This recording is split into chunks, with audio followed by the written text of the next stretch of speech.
Good evening and welcome to the conference call of Hindustan Unilever Ltd. We will be covering this evening results for the quarter ended 31st December 2017. On the call from our end is Sanjeev Mehta, CEO and Managing Director, and Srinivas Phatak, CFO, HUL.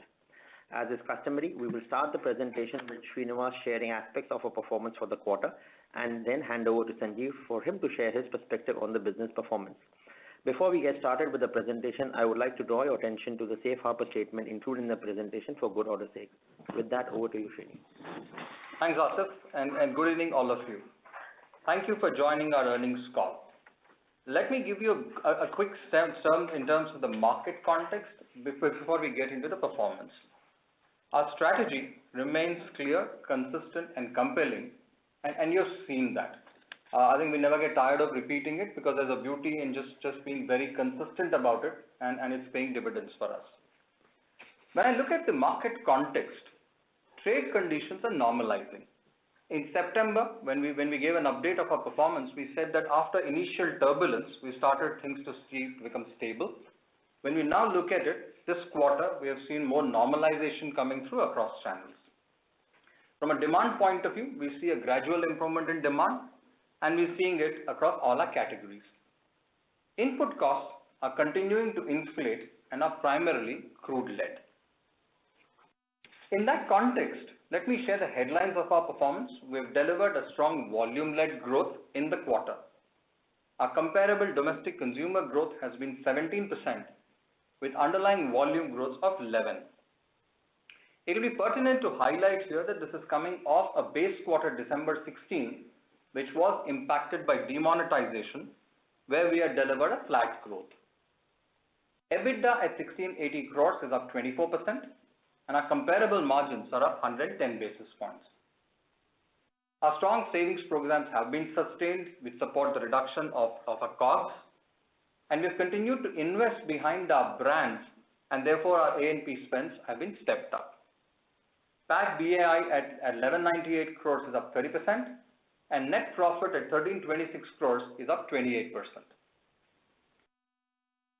I think it's relevant to really talk about some of the GST and implications. You would recollect seeing a part of this chart in our last quarter as well. There are two clear impacts which we had called out. The first one was really on excise. To just rejig the memories, excise, which was a cost in pre-GST, has now been subsumed under GST and therefore nets off from turnover. A similar treatment took place in terms of some of the input costs, and we had talked about it in detail. I think where we want to highlight is really the right-hand side of this chart, and that is with reference to our fiscal exemptions or refunds. We got units in Assam and in Uttaranchal where we have excise exemption. But with the GST scheme coming into effect, this has really been translated into a budgetary support. So effectively, with this change where from an exemption scheme it's really changed into a budgetary support, there has been a change to the way we need to look at it from an accounting point of view. The scheme got released in October. The rules got clarified in November, and which has really meant that this refund is now treated not as turnover, but as other operating income. I think it's important to clarify it's other operating income is where we take it and not other income, which doesn't come into our segmental performance. So when we look at the three impacts, I think therefore it's important to call it out. How does this play out in terms of our reported growth? From a reported growth point of view, we start with the 2, we add the excise of 8, then we really add the fiscal exemption of 2%, and the input tax credit. So when we add all of that, our comparable growth, which is reflective of our performance, stands at 17%. Acquisitions and disposals during the quarter was not significant, and therefore when we look at the total number, our domestic consumer growth is at 17%. One element to highlight here, that the fiscal exemption refund is actually for the period of 6 months, which is July 1st to December, and we have recognized all of it in the December quarter. So going forward, you're likely to see an impact of only each quarter coming through, whereas in this quarter, we have seen a half-year impact of that. When we look at the accounting impact on turnover, we obviously saw the headline numbers coming down. We see actually an opposite or a reverse effect when it comes to margins. Very clear, this is only an accounting impact on GST margins. Because of GST, there is no impact on our absolute EBITDA. Our reported margins are at 350. Eliminating the three effects that you see, our margins are at 110. Yeah? So I think that's really setting the context from an accounting perspective and what has GST meant for us. I think it's important to now talk about some of the key changes which happened to GST in mid-November and the actions that we have taken in that respect. The objective for us has been very clear that the whole benefit of rate reduction needs to be passed on to our end consumers without disrupting the trade. Almost 50% of our portfolio saw changes to the rates, and in most of our cases, the rates came down from 28% to 18%. We are very clear and categorical and committed that all of this benefit of rate reduction should be passed on to the consumers. And we took multitude of actions, and I want to call out a few of them. The first thing we did is that we actually intimated or advised our modern trade customers to pass on the benefits to the consumers, and this took effect very, very quickly. Most of the modern trade customers are large players, are organized players, and it was very easy to effect it through on-ground promotions and operations.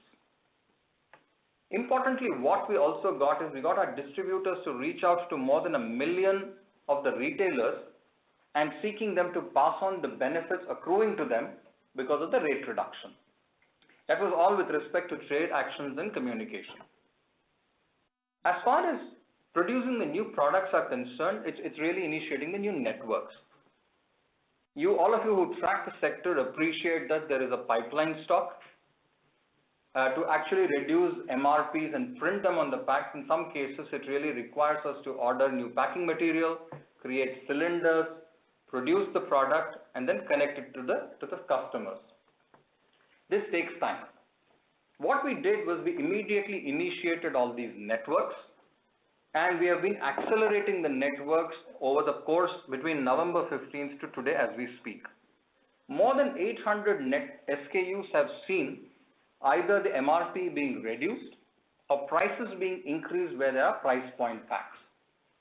We're very pleased to tell you or confirm to you that significant part of our networks today have landed in the market, and the consumers are actually getting the products at lower MRPs or higher grammage. I'm sure you would have seen the extensive visibility of the coverage that we have done in more than 10 languages and in newspapers, communicating the benefits that we are passing on and attributing it to GST. On this chart, we are actually giving you a flavor of some of the reductions which we have taken place. We have reduced prices between 7 to 9% across categories. We are giving you a representative sample of the reductions. We have also published a list of key SKUs with MRPs reductions on our website, and therefore made it available and transparent for everyone to really see. I think it's important to now talk about the transition effect. Now, what does this mean? I talked to you about the time lag between producing new MRP based products and landing them in the market means we were sitting on benefits which were in our books, meaning rates of GST had come down, but the MRP did not change immediately because the network meant that it would come in a few days' time or in a few weeks' time. So all this money was really accumulating in our books. And therefore, what we really did is we took a series of actions. At the early December, we estimated that the effect for between November 15th to end of November was 60 crores. So suo moto, we approached CBEC, shared the amount of 60 crores, made a disclosure, and actually wanted to pay the money into a consumer welfare fund, and we actually made that offer in early December. Again, in early January, once we finished December month, we estimated this amount and it came to 59 crores because some of the networks already started to land. While November was a 15-day effect, December was a full month.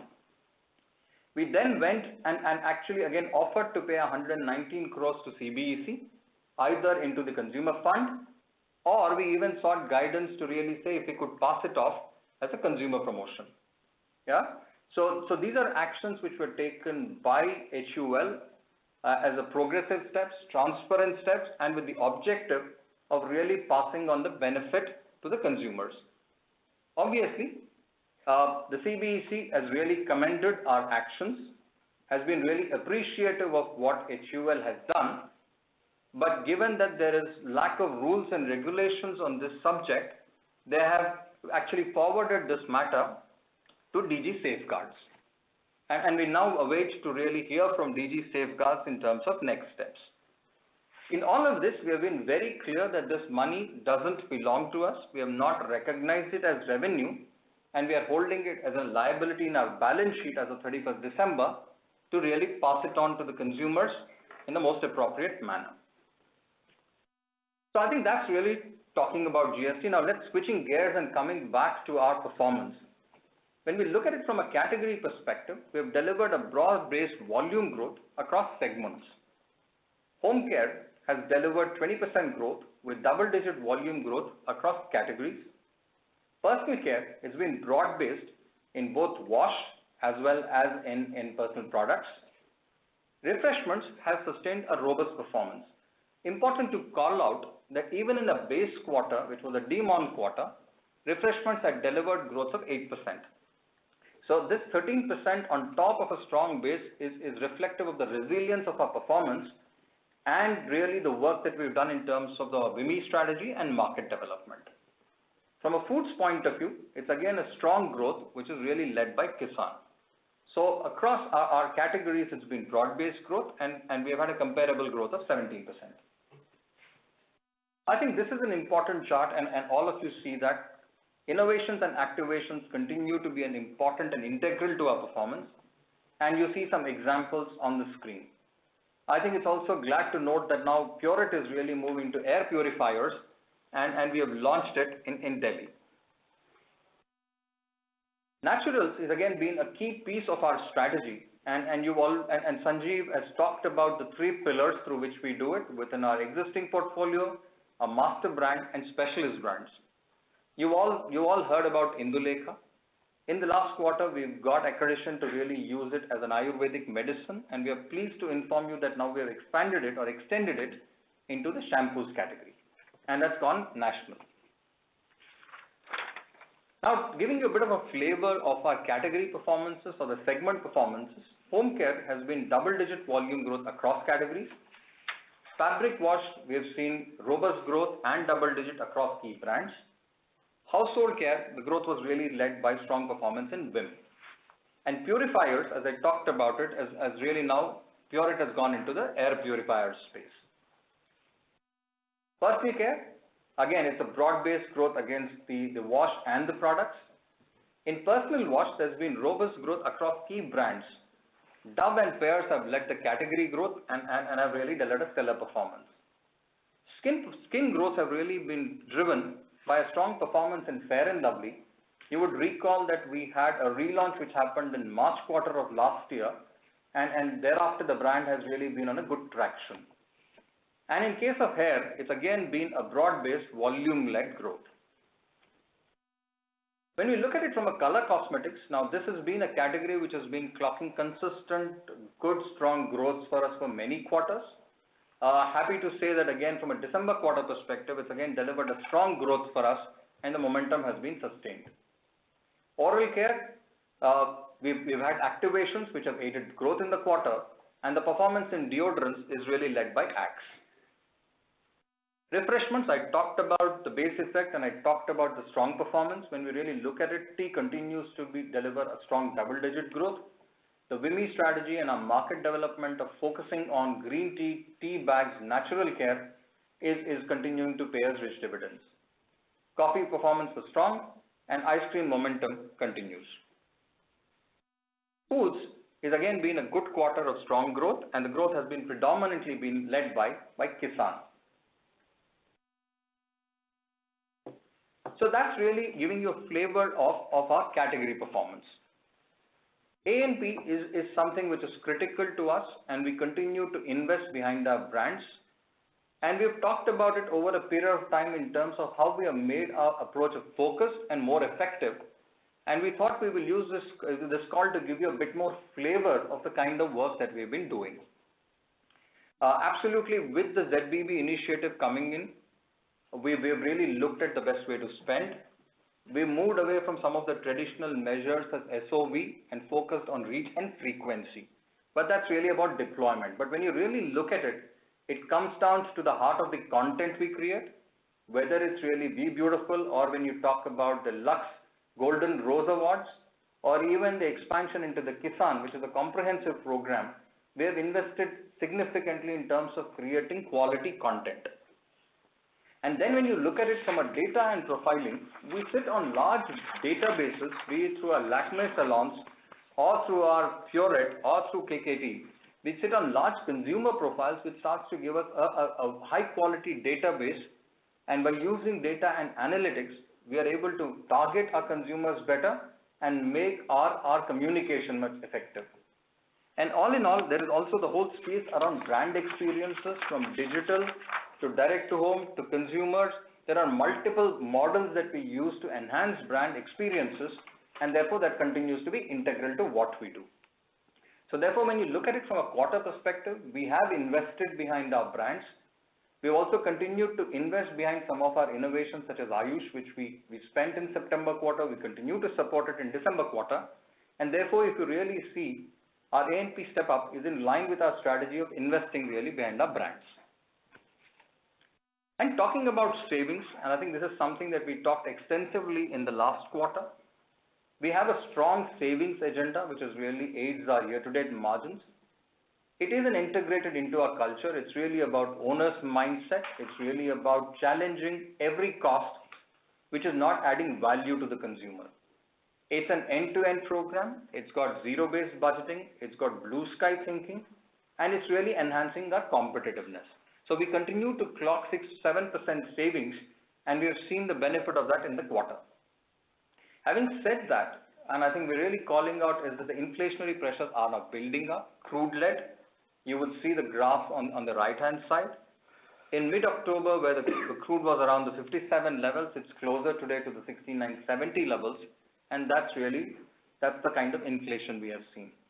And I think therefore it becomes important for us to really be agile, be responsive, and continue to manage our portfolio and therefore drive our performance.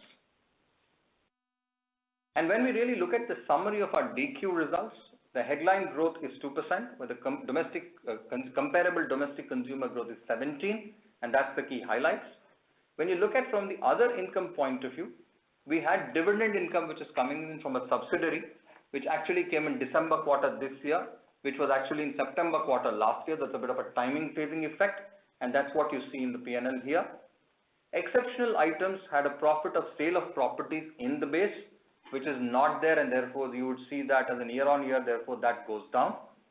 And you've also seen a large movement in the tax that's really coming up from a reversal of the tax provisions of an earlier year.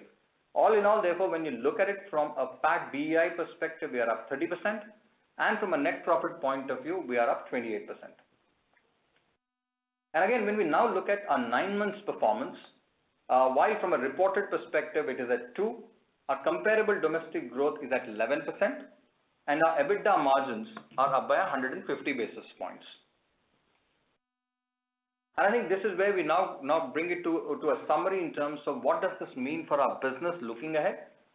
Our near-term expectations are that the gradual improvement in demand is likely to sustain, and that's what we see. Further inflation in input costs is a watch out for us, which we need to keep a close track on. Our strategy will continue to remain agile in the face of uncertainty, focus on volume-driven growth and improvement in operating margins. And I think at the heart of what we do is really about consistent, competitive, profitable, and responsible growth. I think that's a quick summary in terms of our headline results. And now I would hand over to Sanjeev for him to share his perspectives on our overall performance. Thanks, Srini. Good evening to all of you, and wish all of you a very happy new year, and thanks once again for being on the call. The times have been very interesting. 2016, same quarter, we had the demonetization, then the run-up to GST. And now the last quarter, which we are reviewing today, has all been about smoothly landing GST 2.0. While it's not been a usual year from a market or trade perspective, I've been delighted with the way HUL has shown resilience and agility in these uncertain periods. I'm sure all of you would agree that as a company, we've handled the changes and turbulence pretty well, demonstrating the inherent strengths of the business. The trade, as Srini mentioned, is getting back to normalcy. Consumer demand has also seen a gradual improvement from the trend line that we were seeing some time back. But it's still very early days to say that a definitive trend has emerged. And while there are positive signs, of course, the input costs have continued to inflate and are causing the headwinds for our category. Our strong savings agenda helps us to neutralize a large part of the inflationary increase, and we keep a hawk's eye focus in ensuring that the consumer's price-value equation remains. And as all of you know, that whenever there is inflation, we look at all the lines in the P&L, and only as a last resort we look at if we have to take a price increase. But we also ensure that we are never off from a strategic price or the competitive price. Now, talking about the performance for the quarter, as Srini alluded to, of course, there was a soft base. And just so that you can recall, we had a flat top-line growth and a minus 4% UVG. Against that, 17% comparable top-line and 11% UVG is pleasing. And it has been broad-based across all the categories that we operate in. Srini also mentioned that the results do not include an amount of about 190 crores, which is the transition value arising from selling SKUs with old MRPs and grammage at lower GST. He has, of course, explained the details, but let me, for your benefit, explain the philosophy. First is, as a company, we have remained committed to ensuring that the benefit of GST reduction gets passed on to consumers. Second, we believe that as a large company, we have to partner with the government and we have to do it in a very transparent manner.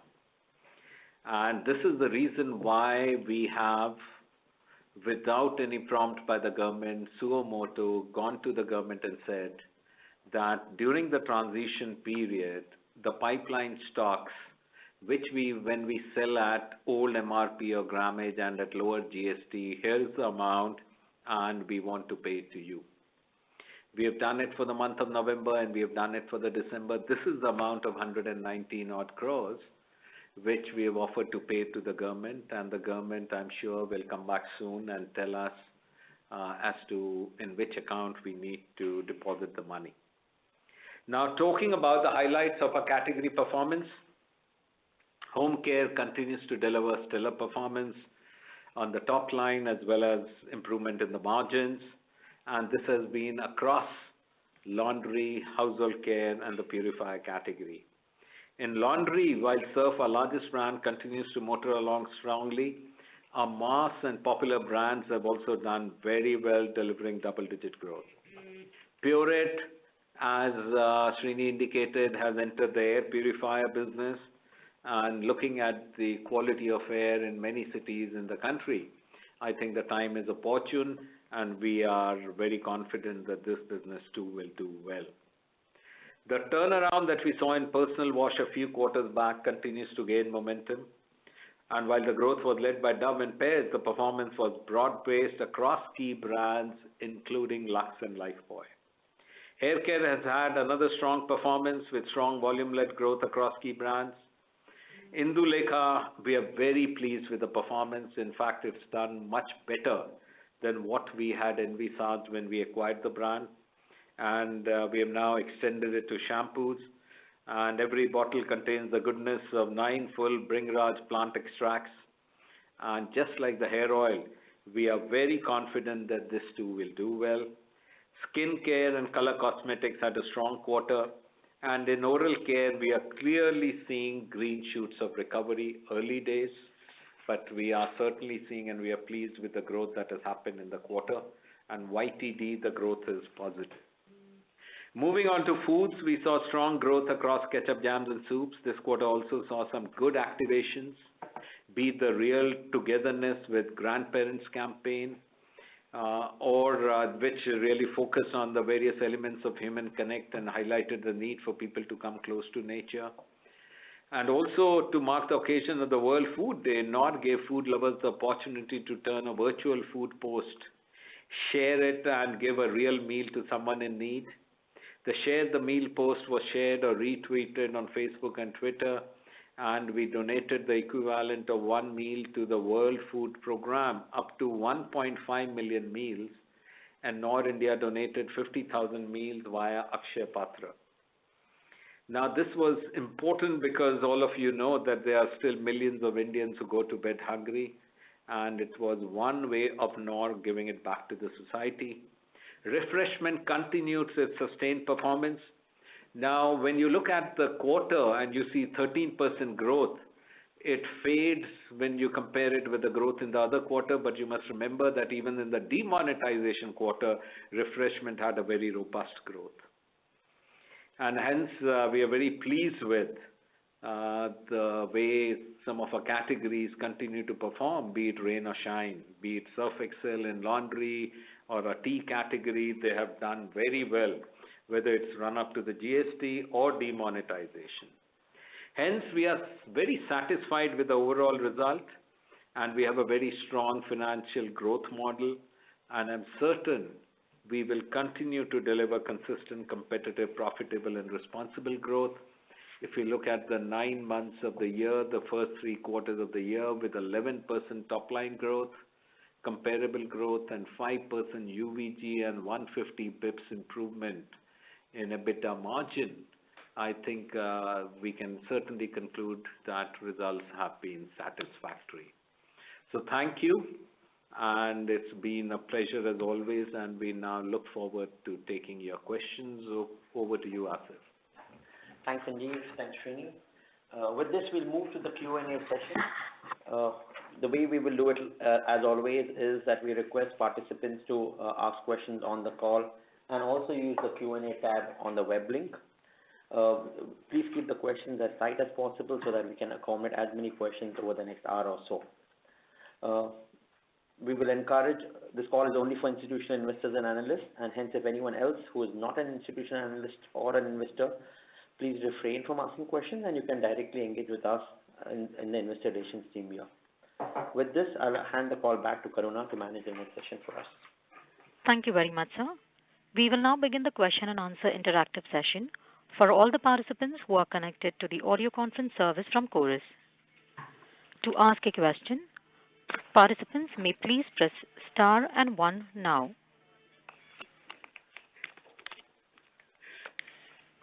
The first question is from the line of Abneesh Roy from Edelweiss Securities. Please go ahead. Sir, congrats on strong performance. Sir, my first question is on Indulekha. You mentioned that it is much better than the initial expectation, and you have rolled it over to shampoo also. So 2 questions there. One, apart from shampoo, would you look at long-term more such forays? And second, is it doing better than expectation in existing strong geographies or Indulekha or even new markets? So thank you, Abneesh. And I was expecting you will open the innings. So first is, it has done better than what we had anticipated when we purchased the brand. And when we purchased the brand, we had worked out that we will extend it beyond the existing markets, and it is doing well across the country. So very pleasing. The second question that you alluded to, will we go beyond shampoos?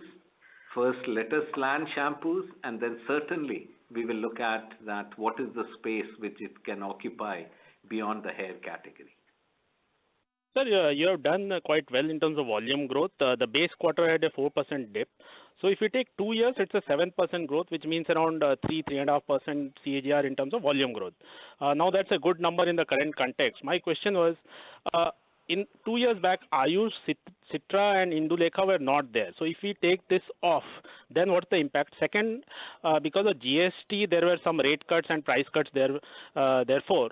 So that would also lead to consumer behavior of buying more in terms of volume, right? Any sense you have if we take these two items, then what's the kind of growth? 2 years? The first is I would not like to give the numbers of Lever Ayush or Indulekha. Yeah, but important to ask us a question that how is Lever Ayush doing? I've spoken about Indulekha. Yeah, we are very pleased with that in most geographies it has done well, and certainly some categories in some markets have done better than the other, whereas in some other markets, some other categories have done better. But on an overall basis, I think it's been a very pleasing performance of Indulekha as well as Lever Ayush. They still constitute a very small portion of our business. Yeah, so they would not dramatically impact the results of a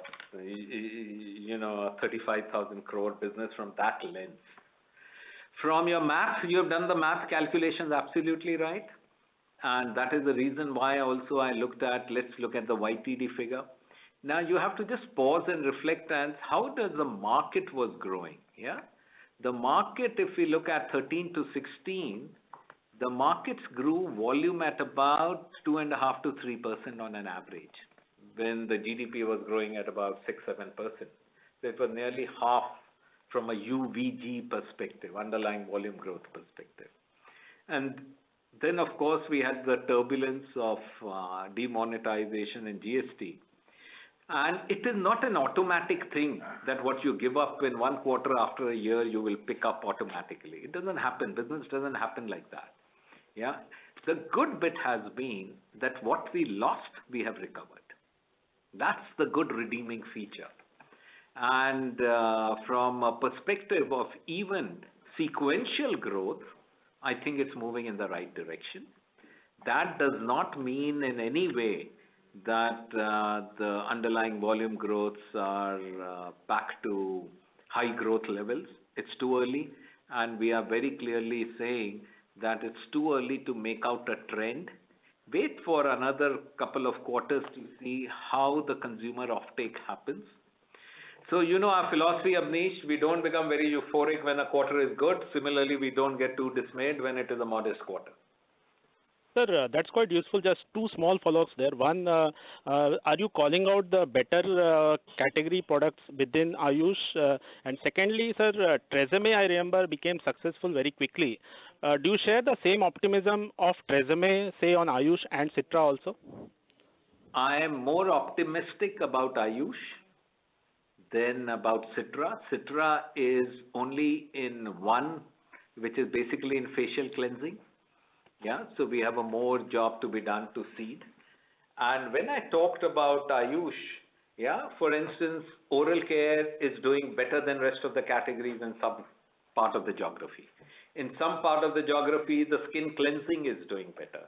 In some part of the geography, it is the facial cleansing is doing better. So it is different parts is coming well, but very importantly, where it is now 1 year, the business has, which is southern part of the country, where the business is now much more stable, is month on month, the growth rate keeps improving. That's a good sign. And very importantly, rather than being taken in by just the growth numbers, we look at the penetration numbers, and the penetration numbers also gives us confidence that we are onto something which would turn out to be a very good launch. Right, sir. That's quite useful, sir. Thanks a lot. Thank you. We have the next question from the line of Arnab Mitra from Credit Suisse. Please go ahead. Yeah, hi. Thanks for taking my question. Firstly, on the volume growth, wanted to get a sense because you said the channels have now nearly normalized. Do you have a sense that has there been any sort of restocking cycle in this quarter, either in wholesale or in retail, and has that helped the volume growth a little bit?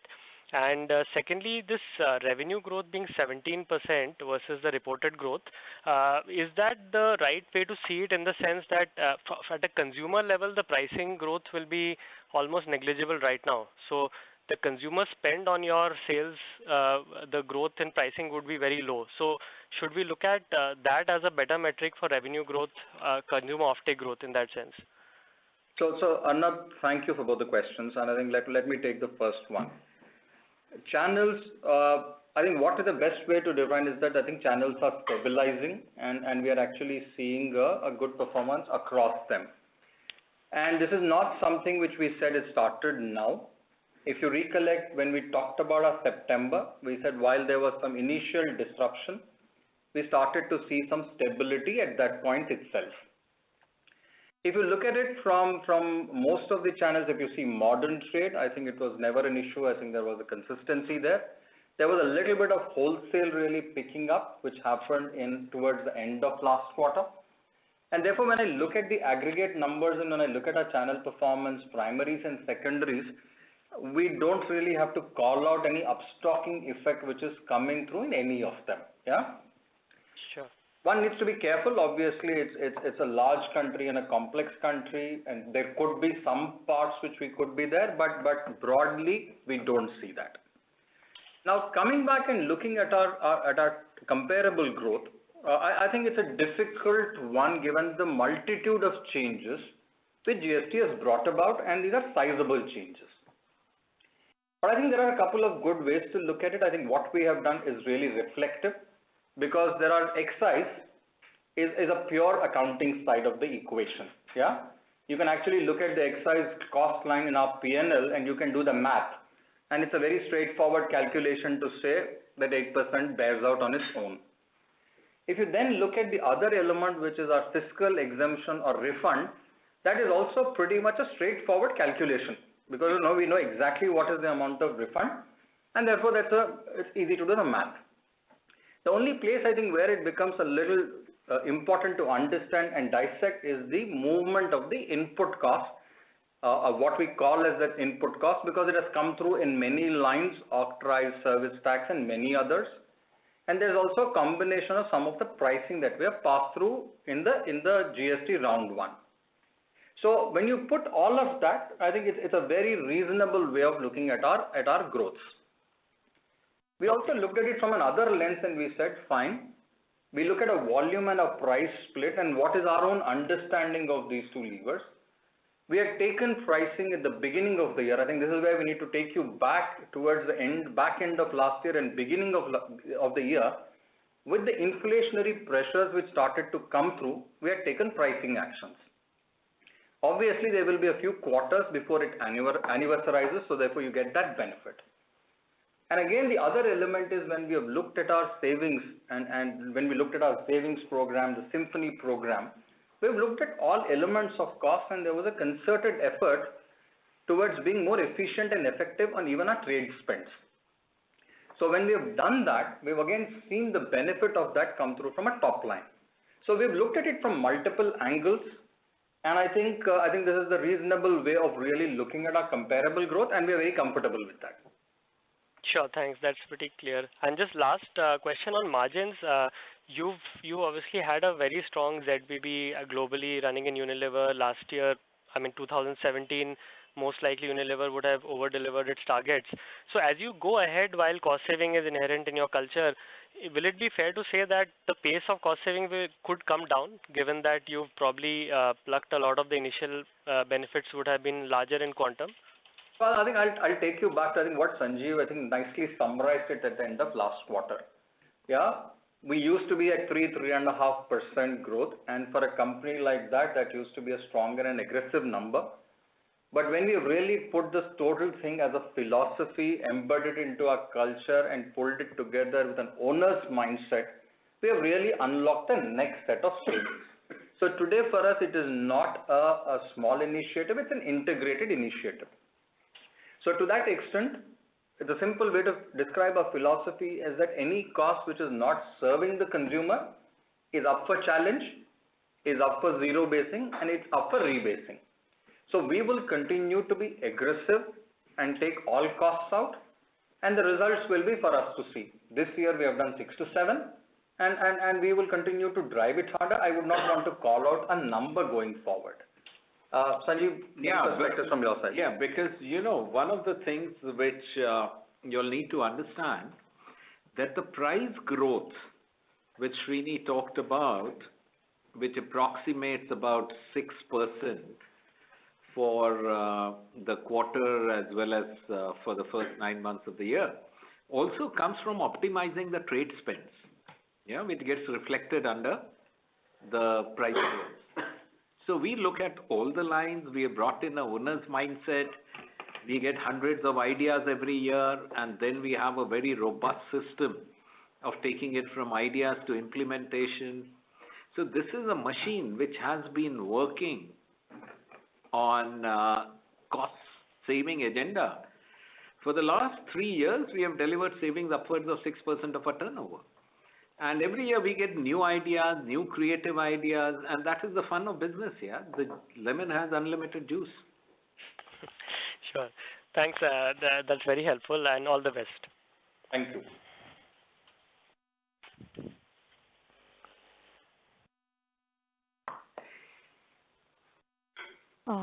Arnav Mitra, you're done with your question? Yes, sure. Thank you. We have the next question from the line of Amit Sinha from Macquarie Capital Securities. Please go ahead. Yeah, thanks, and congratulations on very good numbers. My first question is on rural growth. Till last quarter, the commentary was that the rural growth is tracking lower than the urban. So how did it play out this quarter, and what is the commentary on the outlook for the rural? Okay, the rural growth this quarter was better than urban, but I don't want you to jump to conclusions, because in the base quarter, rural had been impacted more severely because wholesale channel had got impacted. And rural we catered through our Shakti channel, our direct distribution, and also through wholesale. So I would say that yes, the growth has been there and we are pretty happy with it, but we don't want to call out a very definitive trend.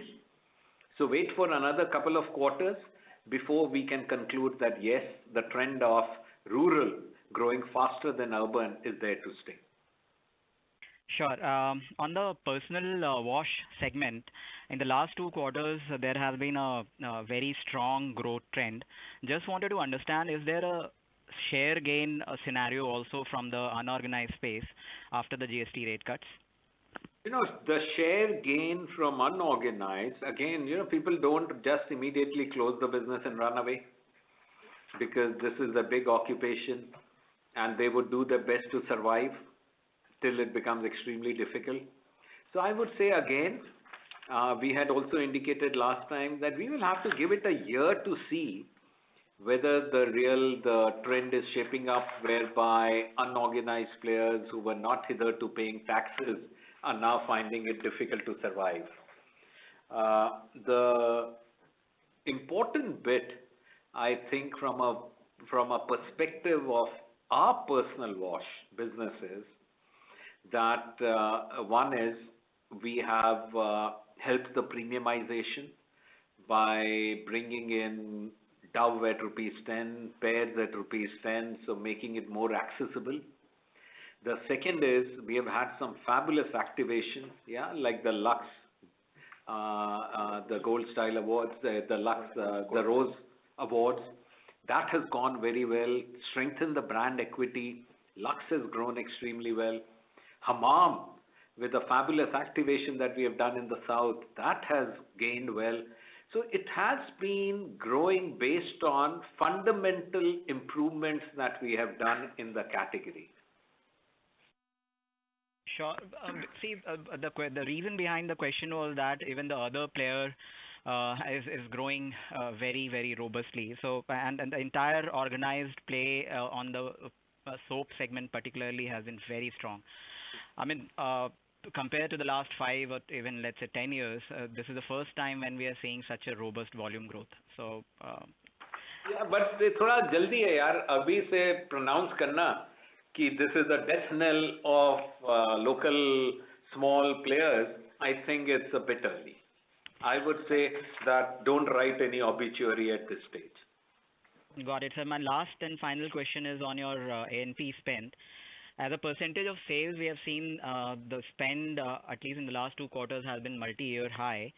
My question is whether the incremental spend in this quarter, in the last quarter, has been mainly on the new products, or you have also kind of increased your spend on the existing set of portfolio products?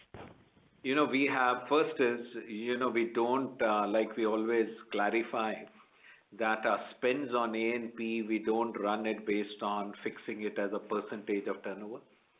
We do it based on activities, and we spend behind the new brands, of course.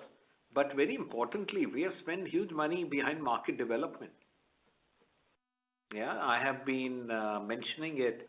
A large part of our growth also comes from categories of the future where we are investing, and we have scaled it up to nearly 200 million consumer brand interactions every year. And this is not just sampling, but this is experiential sampling where we educate the consumers. So all this does contribute to the BMI spends going up. So will it further pick up as a percentage of sales going forward, or I mean? Yeah, यही तो मैं बता रहा हूँ कि हम ऐसे fix नहीं करते हैं. We will put in the right kind of money.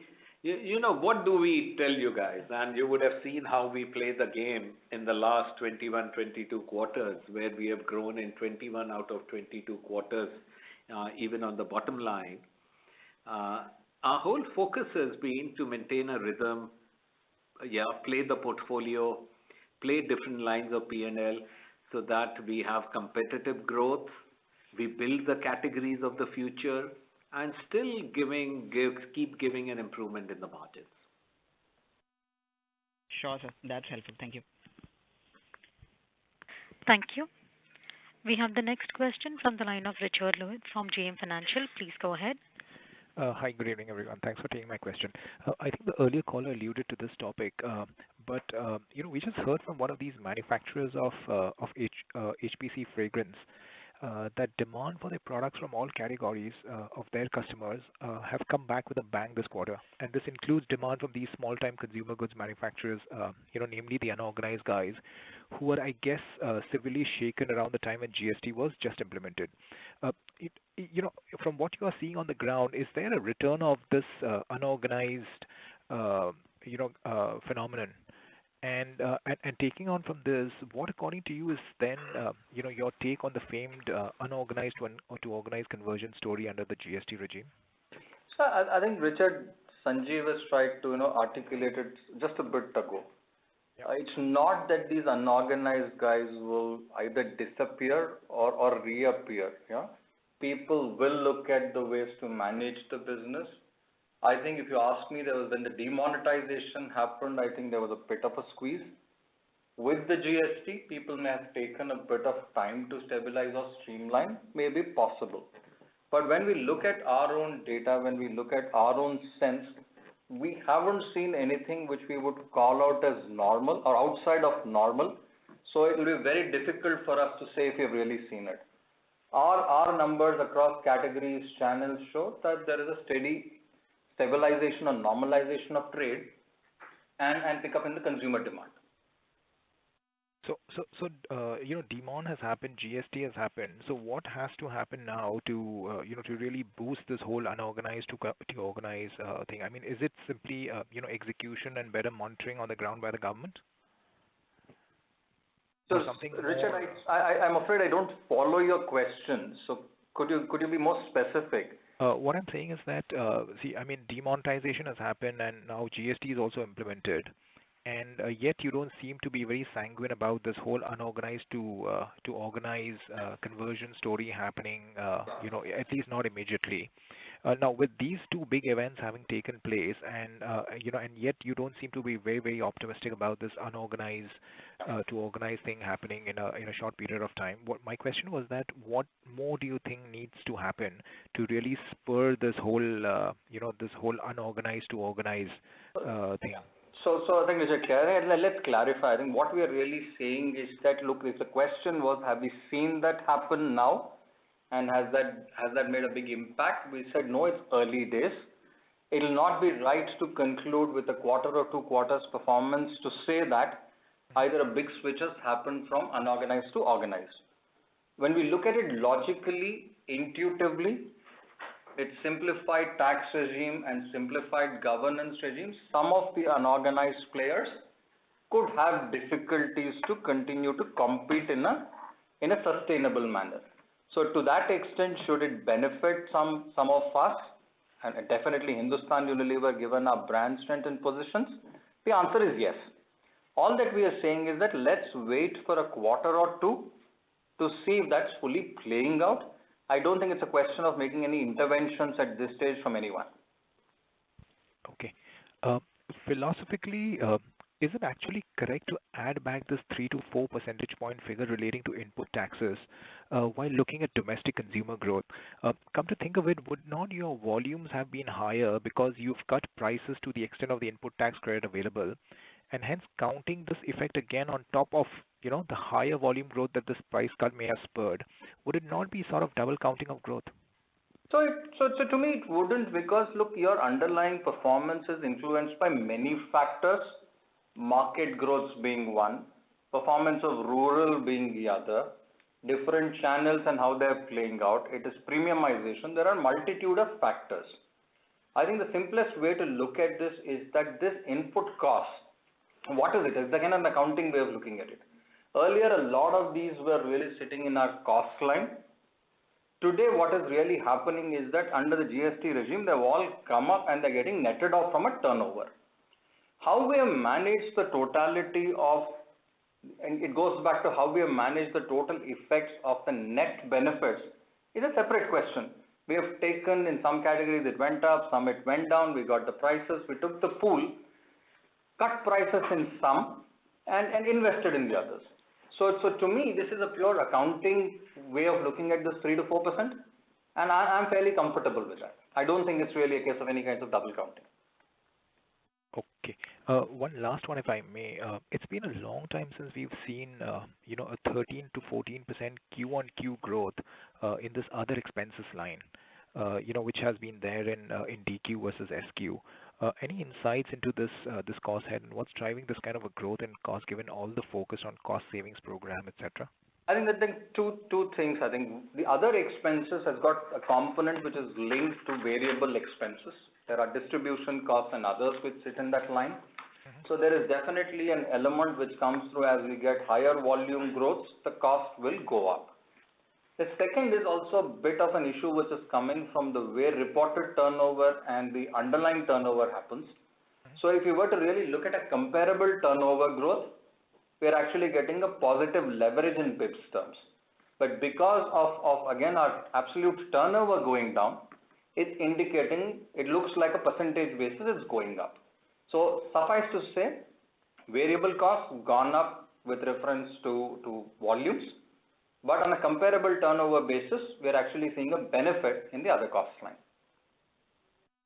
Okay, I was referring more to the absolute figures, of about 1,400 crore versus about, a run rate of 1,250 crore in JQ and SQ. Yeah, so a large portion is volume linked. Yeah, so you have things like distribution costs. The more the tons you sell, the more the cost will get incurred. Okay. Okay, Asif, I'll take that offline with you. Thank you very much. Wish you all the best. Thank you, Richard. Thank you. We have the next question from the line of Tejas Shah from Spark Capital. Please go ahead. Hi, thanks for the opportunity. Sir, the first question pertains to our home care segment. If we see the highlight for the last 2 quarters has been strong revival of volume growth in home care segment. Is there any reading here for rural recovery? The home care? Yeah. So I think the point, Tejas, is that is that we've seen good performance in our home care, and it's been broad-based both from a brand point of view and it's also been from a channel point of view. So to that extent, it's a holistic performance. I think what's really driving is fundamentally, if you really see that the home care business is on a good rhythm, we are covering all benefit segments. We are covering the whole pyramid in terms of price points. And therefore, I think the whole piece which has happened around the portfolio, the capabilities and execution has meant that the brands and the category is in good shape. with demand picking up and trade normalizing, we have absolutely gained. So we've gained again, it's continued to grow well from a rural point of view, and it's also grown well from an urban point of view. Sure. So second question is for last year or so, quarter on quarter, we are seeing that the naturals portfolio is becoming a major part of our growth narrative going forward. And now as we understand, mass Ayurveda itself is an oxymoron because it brings its own sourcing challenges. So unlike the current portfolio where sourcing is never an issue, Ayurveda or naturals portfolio by definition, you need a back-end sourcing which is much more natural oriented. So just wanted to understand if we are pegging a very high growth run rate over here, what are we doing on the sourcing part to support that kind of growth run rate?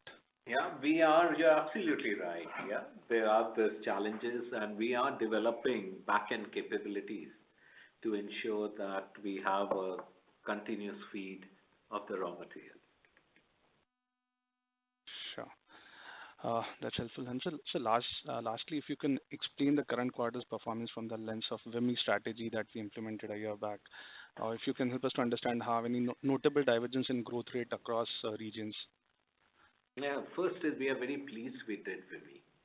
I don't think we would have been able to navigate demonetization or the run-up to GST as well as we did if we did not have WIMI.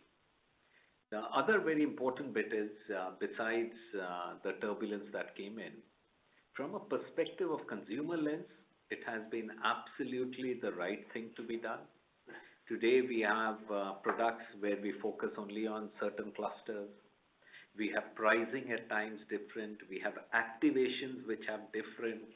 So this entire strategy that we make has been different for different parts of our consumer clusters. So we don't have anymore a pan-India strategy which we implement everywhere. We have strategy by clusters, and that's how the execution happens. I think this has also brought in speed, and it has also taken us much closer to consumers. Sure, that's helpful. Thanks and all the best, sir. Thank you. We have the next question from the line of Aditya Seth from Investec Capital. Please go ahead. Thank you for taking my question. Sir, I just wanted to understand the fiscal exemption accounting impact. So why there will be no change in the EBITDA, the absolute EBITDA, if you can just explain that? Yeah. So I think, it starts really saying that, look, we have units in Uttaranchal and Nesa and other, while it was typically a scheme in the nature of exemption, the modalities also meant that in some of these we were claiming it as a refund. That was all a part of excise duty pre-GST, and it was very simple. It went into the cost line, didn't have any impact on the revenue. Now what's really happened is now, with the change to the rules, now it is being treated as a budgetary support. Yes, it's important to understand fundamentally nothing has changed, apart from the fact that yes, we only get 58% of the value addition. The fact of the matter is today it is given out as a budgetary support and it is really handled through the DIPP. So when you really look at a budgetary support and when you look at that it is a refund claim through that, it comes into the nature what it cannot be treated as sales. So earlier what used to be a part of excise and 145 crores sitting there today is treated as other operating income. So nothing has changed. It's moved lines of the P&L from excise duty into other operating income. So therefore what's really happened is from a P&L point of view, the absolute amount remains the same. It's still a credit. It has changed lines. Yeah. Okay, so which cost line item? It sits in other operating income in our P&L. If you look at our published accounts, there is a separate line where we call out as other operating income. It's not been netted off from any other cost. It is sitting in the other operating income, but in our segmental results, it gets reflected into the right category. Okay. I will take it offline if I have more questions. Thank you so much. All right, perfect. Thank you. Thank you. We have the next question from the line of Aditya Soman from Goldman Sachs. Please go ahead. Hi, good evening. Actually, my question is on Q1Q growth.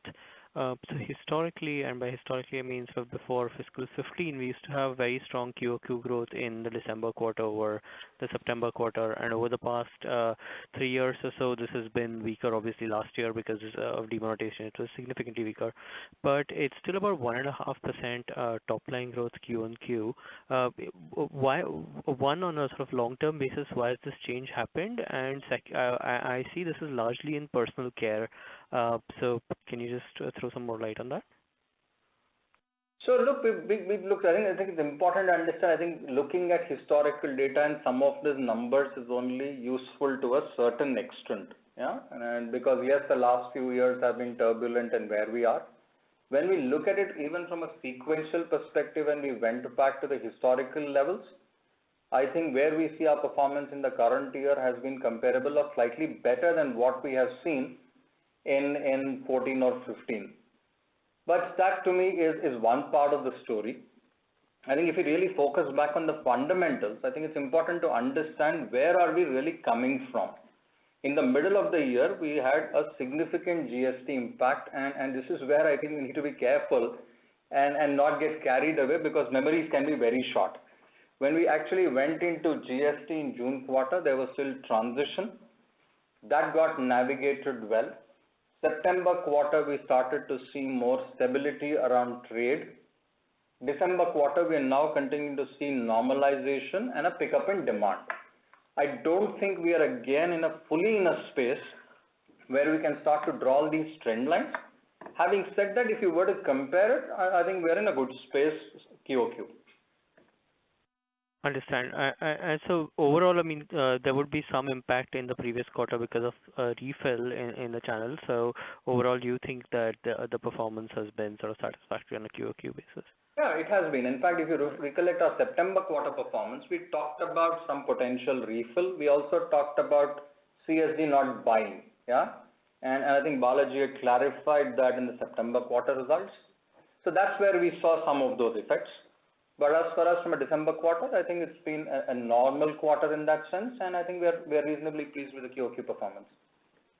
Sorry, go on. So you also need to add the fiscal refund adjustment, because since that's moved from the sales from operation to other operating income in this quarter, when you see QOQ, December quarter versus September quarter, just make that adjustment. Understand. So that will be 100 basis points, right? So it was about 200 basis points for 6 months, so that's 100 basis points approximately. Since the adjustment has happened as 200 bips of this quarter, it will actually be 200 bips. Okay. Yeah. So absolutely, Asif can clarify, because again, an open invitation to all of you. These have been very, in the past 2 quarters, we've seen that with GST, there's been a lot of accounting numbers, and numbers have moved up and down. As always, absolutely, we are happy to set up some time, and Asif will walk you through some of the calculations and the workings like he did after the previous quarter. Understand. That's very useful. Thanks a lot. Thank you. We have the next question from the line of Naveen Trivedi from HDFC. Please go ahead. Yeah, hi. Good evening to everyone. So my question is, first question is on the personal product side. Our like-to-like revenue growth is around 17%, while the EBIT growth is around 9% on YOY basis. So anything to read about the slower EBIT growth in personal products, despite we had a very healthy top line growth? So I think Naveen, this is where I think we take pains to explain that, look, PC, important part of our business, getting and driving growth is absolutely critical. And for that, we will continue to invest behind our brands, and especially in personal products, we have continued to invest. Some of our innovations, again, it's important to understand that you don't spend A&P only in the quarter of the innovation which you launch, you also continue to sustain and support them. So effectively, when you see, even from an Ayush perspective, we have continued to spend on the core, and therefore we have sustained those investments. When I look at it from a gross margin lens, I think we are all right. When I see from an investment levels, we are comfortable. And even when you look at our margin percentages in personal care on a comparable basis, I think they're healthy. Even if you look at our historical trends, they're in a healthy shape. So overall, we're very comfortable with the quality of numbers and personal care from a quarter point of view. Yeah, but so the understanding is that all the new launches, maybe at the time, as of now, it's more at the initial stage, and maybe consuming more of our investment on those brands. That is one element. Again, I want to make it absolutely clear. It's not only about new launches. Yes, new launches, absolutely one clear element. Sanjeev also talked about significant step up from a market development perspective, and that comes through in very different ways, from how you connect with the consumers to how you do rural marketing. That is also an absolutely important space. So it is about innovations, it's about core, it's about market development. All components are there. Fair point. In the same context, if you can also explain about the food EBIT pressure, all this very small in terms of our total EBIT, but anything to read out from that aspect, or the similar brand investments are also there happening on that segment? So I think we've talked about in this past, and I think good to rejig.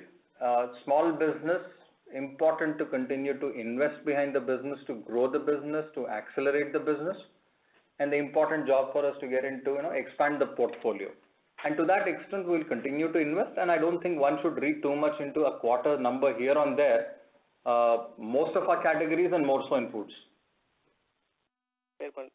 Only the last question is on the corporate tax rate side. This quarter, the rates have significantly gone down. So anything to read this quarter, or maybe if you can give some effective tax rate for the year kind of guidance? Sure. So basically two things here. On the first one, if you see the PAT, BEI and the PAT, there is an element of tax which is actually falling as exceptional. Yeah, and the number we're talking about is close to 150 crores. So it's exceptional in nature, and hence that to that extent, it's taken the effective tax rate down, but not the effective tax rate on before exceptional item. So I think that's the first one. Second one, on the effective tax rate PPA and exceptional items, we had given a guidance in the beginning part of the year that this would be at 30.5%. It's looking more like a 30%. Yeah, so it's moving more towards 30. And we'll give you a guidance for next year when we come to March quarter. Yeah, thank you so much that's all from my side. Thank you, Asif. Thank you. We have the next question from the line of Nilay Shah from Morgan Stanley. Please go ahead. Thank you. Just a few questions from me, just to clarify a few things. Did you say that there is an opportunity for channel refills to continue at some point in time in the future, or would you say it's pretty much done and dusted? We said it's pretty much done and dusted. We haven't said anything about future. Okay. And in terms of the fiscal refund, could you give me the number for this quarter per se? Given that this quarter... So look, we don't want to split it up into quarters and numbers. I think we've called out that the effect for the second half is approximately 2%. You can do the broad math, but at this stage we don't want to split that between the quarters. Okay. And the final question is, in the case where grammage moves up for particular price point SKUs, would that be considered as volume increases, or would you be considering it as one case of a particular product sold? That'll come into volume increases. It'll come into volume increases. But that's been consistent the way we've done it for many years. It works both ways. When we cut grammages, we lose volume. When we put fill bars, we gain volume. I was specifically asking about the price point SKUs, because you would look at underlying volume growth by comparing it with pricing in the base number. But where pricing has remained constant, would it come into the volumes or no? It will. Okay. Perfect. Thank you very much. Thank you. We have the next question from the line of Harit Kapoor from IDFC Securities. Please go ahead. Yeah, hi, good evening. Just two questions. Firstly, on the growth between the mass categories, mass brands and the mid-end brands. Now, post demonetization and GST, one would have thought that, even in the medium term, brands like maybe Lifebuoy, Lux, or even, for example, Wheel would have probably done a little better than the premium brands, taking share from the smaller brands or unorganized market. Consistently, Surf has performed better, and, Dove and Pears you've called out has led category growth in personal wash. Do you see, in an environment where probably there is some pressure on unorganized, that this could change a little bit to the favor of mass and brands, especially because you've cut prices as well?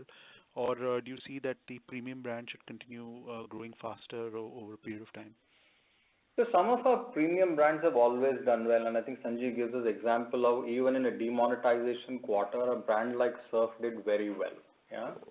So I think that's one context. Second is in today, I think it's important to understand demand is picking up. Demand is picking up across categories, and as we sit today, we haven't seen any different trends playing out between mid, mass, and premium.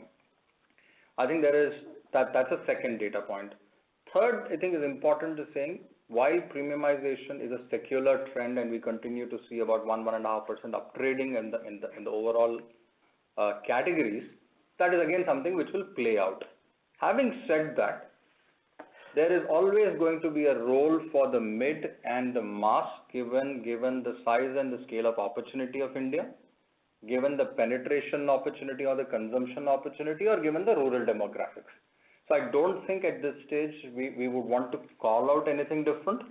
Let's continue to see the next few quarters to see how demand plays out, and then whether we are able to pick up any trends from there. Okay. Just the second question was on distribution. Now, it's been 12 months since demonetization. We also had GST now for 2 quarters. How has the channel mix changed for us?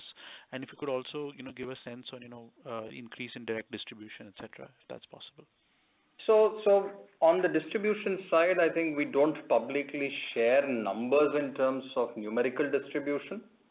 Yes, that's direct distribution is an important element for us, and therefore, even when demonetization disruptions happen, we were able to sustain growth because of that capability.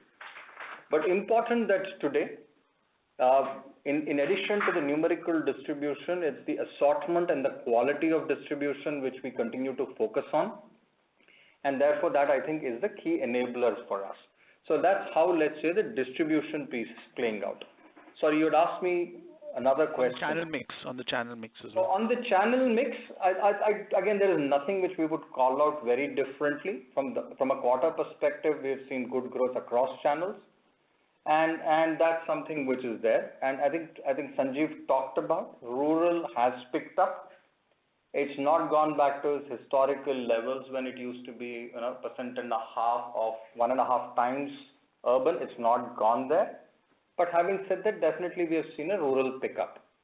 Overall channel mix and contribution, there's not been any big variation for us to call, and that's how it's continuing.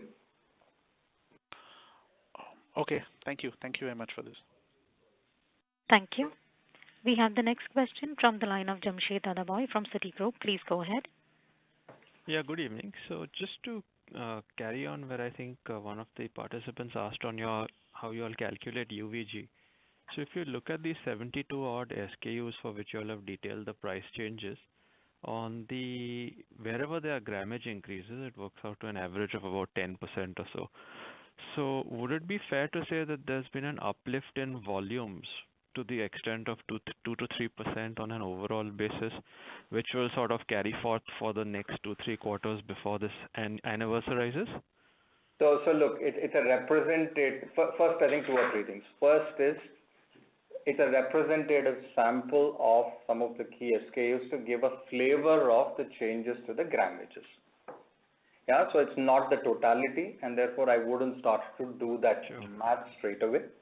Yeah, and I think that's the easiest way to explain that, Jamshed. Yeah, don't start extrapolating all of that. Yeah, so to the extent... Fair enough, but indicatively there would be some uplift. Of course there will be. Right? So if we put up some of the grammages we have taken up, that will come through as volume, absolutely. But I'm not quantifying it. And I'm not asking you to just extrapolate 75 SKUs for the totality of HUL portfolio. Yeah, sure. All right. Thank you. Thank you. We have the next question from the line of Abhijit Kundu from Antique Stock Broking Limited. Please go ahead. Hi, sir. Thanks for the opportunity. My questions were bookkeeping ones.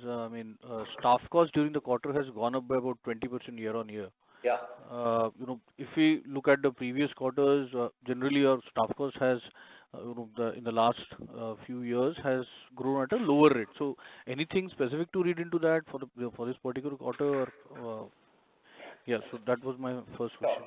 So I think the best way to look at some of these line items would be to look at in staff cost. Typically, would be to look at a full year view. That's normally the best way and the most indicative way. Having said that, from a December quarter perspective, there are a couple of elements. One is that we do a true up of our variable pay because a lot of our incentive schemes are also linked on share-based schemes. And given the performance of HUL and Unilever, there is a certain true up which comes through from a December quarter perspective. So that's one important element. Second is also there is an inflation impact when we compare year on year that also comes through. These would be, let's say, a couple of elements to call out. But the best way to look at it would be on the totality full year numbers. And I don't think there is anything structural that we will call out from that perspective. Okay. And other income during the quarter has also gone up quite substantially. Is it purely due to a low base or, 152 crores against 83 crores? So that's really a function of, so can you hear me? Yeah, I can hear you. That's really a function of the dividend income which we have received from one of our subsidiaries. Okay. It's a phasing issue. In the previous quarter, we had actually called that it was a drop. Because the money didn't come through in September quarter, it's come through in the December quarter, and therefore that's the increase which is coming from that. It's more a timing issue. Okay, got it. And just my last question was, when we look at your fabric wash portfolio, during the last 2 quarters, the commentary has been that the overall growth has been broad-based, double-digit growth has been broad-based. From Wheel's perspective, you have seen according to my reading, you have seen a good amount of improvement in Wheel, during these quarters. So, what has really driven that?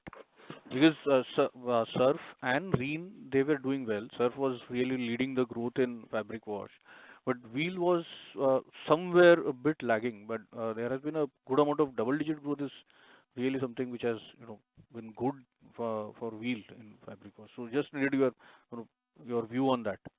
So I'm not going to comment on some of the volume or double digit or not, but suffices to say that look, its overall portfolio has been in good space. From a winning in many India's perspective, I think it's been one of the beneficiaries for us has been the home care category. Yeah. And I think it's also enabled us manage a brand like Wheel in a very cell approach. Our 14 clusters WIMI has meant that our activations are close to the market, they're relevant. And they've also done some fundamental work on the brand actually for a couple of years. If we go back in history and maybe look at 16 and 15, we've really done a lot of fundamental work in terms of product quality formulation. And we've also started to see the benefits of that. So all in all, I think fabric wash, all brands and the category is in a good space, and we are continuing to see the benefits of that. How has been the growth in Central India? Because Central India has been one of your focused growth geographies, which had really driven growth. Post demonetization and GST implementation, wholesale impact. How does the Central India growth look now? It has come back. So it's looking good, and I think that was one at the heart of one of the key elements of our WIMI strategy was really focus on Central India. Yes. And we always said that it should go at least 1.5 times on national average, and we are seeing that actually now play out. Okay, that's it from my side. Thanks a lot. Thank you. Thank you. We have the next question from the line of Kunal Bhatia from Dalal & Broacha Stock Broking Limited. Please go ahead. Yes, sir. Thanks for the opportunity and congratulations on a great set of numbers. Yeah.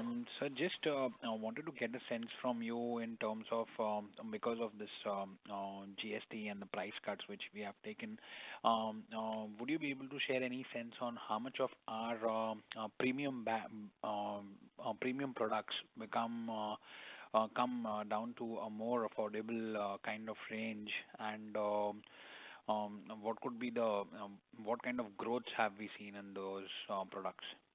So I think to give a perspective, we've taken price reduction or pass-throughs, let me call it this way, because what we have done is when the rates came down from 28 to 18, we actually have done is really reduce the prices. This reduction between 28 to 18 translates to between 7 and 9, and that is what we have passed on, and we passed on across. Some of it has been more towards products of mass consumption. It's not as if we have done a straight 7 to 9 cut everywhere. So that will be my first take. So it's not as if we've completely shifted the table and made some of the premium come down a tier. Yeah, they become more affordable, and which is not a bad thing at all, because it starts to give an impetus to spur growth. Again, let's be honest, realistic. The 28 to 18 really happened in November. We're still working that through, and it's not even been in a long period of time. Let's see how that plays out. But overall, we are absolutely delighted with the 28 to 18 reduction, and actually we thank the government for that, because actually it starts to make FMCG products more affordable for the consumers. And no doubt that we'll definite across all segments, whether it's premium, mass, or the mid segment. But again, too early to call that out because these changes are recent. But you are looking to do some of those changes and bringing more of these, say, little bit higher premium products to the affordable range. So the whole table also shifts down. I think the good part of a rate reduction like this, look at it when the powders, let's say rates have got cut from 28 to 18. Why only premium? We can make the whole table, the whole range of products can come down. Yeah, to that extent, an aspirational brand is available to you at a cheaper price. Absolutely. Okay. Fine, sir. Thank you so much. Thank you, Kunal. Thank you. The next question is from the line of Kunal Vora from BNP Paribas. Please go ahead. Yeah, thanks for the opportunity, sir. A couple of questions. First is on advertisement spends, which have increased by 24-25%. Is that a like-to-like number, or there is some input tax credit adjustment which is required? So there would be some, definitely there will be, because as we have got some of the input tax benefits, some of it would definitely sit in the A&P line. You're absolutely right. Okay. But difficult to quantify right now. So the best way to do it, Kunal, is you just take it as a percentage of overall spend. So you have a material spend, you have a A&P spend, you have other expenses. Take the 4% value as a percentage of the spend, and you'll get some number which will be a close estimate. Sure. Second question, sir, on the likely introduction of e-way bill. Would it have any impact on your supply chain? And also, over the last 1 year, have you, post GST implementation, have you seen any meaningful savings on logistics cost? Have you made any changes? So two sets of questions, and let's break them into those two. The first question was really on the e-way bill. It starts to come into effect from 1st of February with interstate transactions. I think the portal would have only opened yesterday. I haven't had a chance to really review whether it's open. So, and they're giving us a period of couple of weeks to really test it out, try it out. Let's see how that goes. And I think we'll work it through. I think that the good part is we have some time to test it out, which is really welcome. And if there are any teething issues, I'm sure the government is going to be pragmatic. And we are working on a plan and a plan B to really see how do we manage that. So that's as far as the e-way bill is concerned. Coming back to your question on the logistics reorganization, absolutely. Our focus so far on GST has really been on landing the networks, making the products available, getting the compliances in order. We have built a roadmap of some of the warehouse and distribution consolidation, and we have a roadmap. I think today we have something of upwards of 40. Our final roadmap starts to look at them somewhere in the range of 23, 24. But that is something which we will now start to plan and execute, and they will come through, the consolidation will come through over a period of time. Understood. And last question, sir, on your, if you can share your capex plan for fiscal 18 and 19, like how much you'll be spending. So we don't give a guidance on capex, and it's again two things. It's again a function of what we are investing behind, and that's the easiest way to describe it. You can look at some of our historical numbers, but there's no point in really giving a guidance on capex for the next couple of years. Okay, great. That's it from my side. Thank you. Thank you. The next question is from the line of Manish Poddar from Renaissance Investments. Please go ahead. Hi, sir. Just wanted to get your thought. How should one look at pricing, let's say, in F19? Given the raw material pressure and the GST anti-profiteering, how should one look at it? So we don't again give any guidance on pricing. As I think Sanjeev explained, we look at all levers of savings. There's a strong savings program, there is mix, there is leverage. And after that, we actually, and if required, where required, we will be judicious on pricing. Yeah, but we don't give a forward view on our price growth. Okay. And at the time of GST, I believe you all had doled out additional margin to the trade, So have you all reversed any of these margins in this quarter? And, can you all do that, let's say, under the GST purview? So we had not doled out any money. I think there were some cost increases which had come through at the round of GST 1, and to that extent we had compensated the trade. So I don't think there was anything else to dole out or reverse. Okay, great. Thanks. Thank you. The next question is from the line of Chinmay Gandre from Future Generali. Please go ahead. Yeah, thank you for taking my question, sir, and congratulations on good set of numbers. Sir, with respect to the crude, where basically it is now around $70, sir, what percentage of our overall portfolio in which like crude or crude derivatives would be a materially large portion of the raw material cost? So is the question saying how much of our portfolio is impacted by the question? So look, we don't quantify numbers on this. There is a large component. Crude hits us in multiple ways.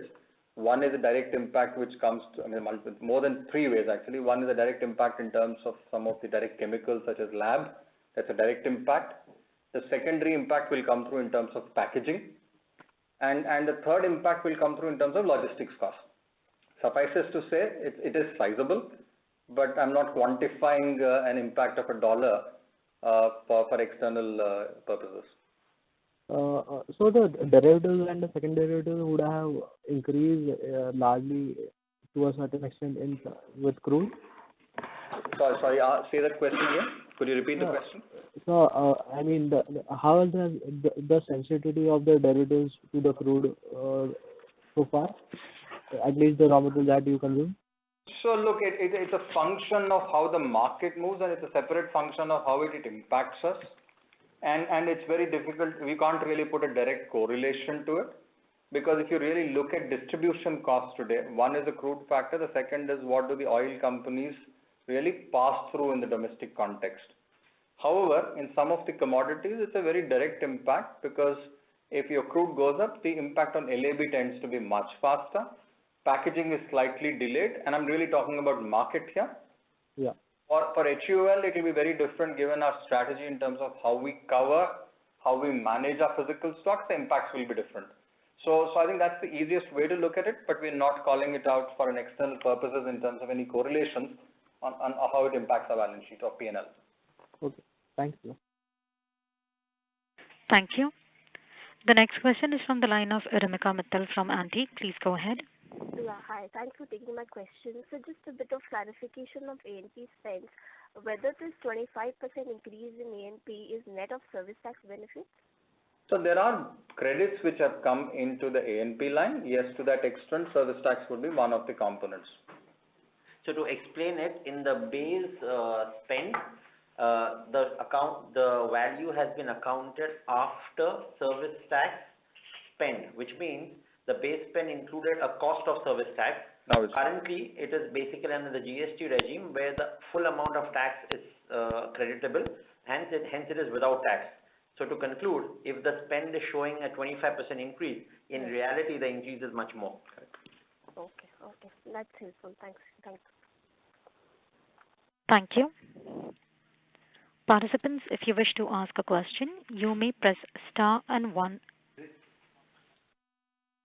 what are the other things? Okay, so Karuna, we can take the questions from the web page. Sure, sir. You may go ahead, please. Great. Okay, so the first question is from Tanmay Sharma from Jefferies. It's basically 3 questions there. How has been the growth in sachets compared to other SKUs? Is there a possibility of consumer upstocking just after price cuts due to GST, and can that impact volumes in the coming quarters, similar to what we have seen in soaps a few quarters back?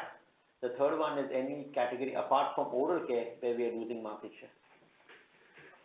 So as a growth for us in our sachets portfolio has again from a quarter perspective, we are reasonably satisfied with the growth that we have seen. I think let me start there. I cannot really comment on the possibility of some of the consumers upstocking. That's a bit hypothetical for me. In fact, in some of the cases, we are actually landing some of these networks. We've only landed in the last 4 to 6 weeks in terms of sachets with higher volumes. Nothing for us to say some of the offtake has been out of the normal. Yeah, so normally typically what happens is that trade tends to destock when we tend to reduce prices. That's second part. Third part is that I don't think we've commented anything on market shares, and we definitely haven't commented on oral care losing shares. I think if you look at our performance, yeah, historically we've not been very happy with the way oral care has performed. I think we made many interventions, including extending Ayush into oral care, and I think we've started to see a bit of stability, but it's again early to call. We've started to see some green shoots, not stability. I think some green shoots. Let's really see how that progresses over the next few quarters. Okay. The next question is from Bhavesh Shah from CLSA. Again, there are 2 questions here. The first one is the run rate for fiscal exemption/refunds would be close to 70 to 75 crores from Q4, given that the current quarter has an impact for 2 quarters. The second question is, any commentary on the recent notice received from the DG safeguards on anti-profiteering?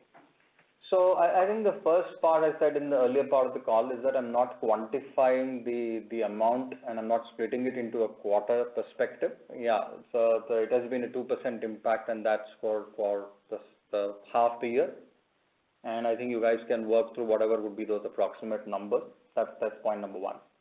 Second is that I think we've in the earlier part of the call we have clearly laid out and explained the series of actions that we have taken in terms of GST. We've talked extensively about how we are dealing with the 119 crores and how we have made suo moto, reached out to the government and made a representation. We've also talked about how the CBC chairman has commended the proactive approach of HUL, and given that there are no rules and regulations, they have forwarded it to the DG safeguards. So that's the bigger picture and the important picture.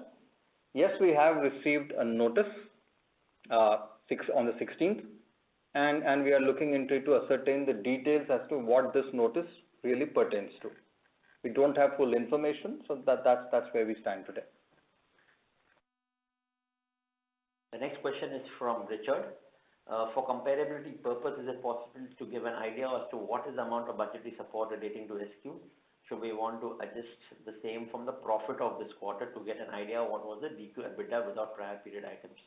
So I think Richard, this one is slightly different because you're talking about profit. We just wanted to share that there is no impact on the profit for the quarter.